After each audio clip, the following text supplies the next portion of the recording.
This is the KitchenAid stainless steel dough hook attachment. As you can see with all the flour that is all over my mixer right now, you can see that I use this one all the time to make bread. I just recently made brioche bread, and you do have to knead that in your mixer for about 7 minutes. And so this really did the trick. You can hear the dough really slapping against the bowl and kneading up absolutely perfect. It's super easy to put on and off. So all you want to do is line up this notch with the notch that you see right here. So you just want to push it up and then twist and pull down.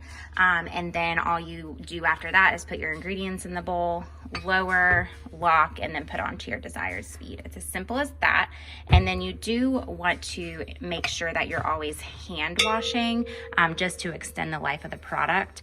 But overall, such a great item. I love that it's stainless steel. It's so durable. This is the stainless steel KitchenAid dough hook.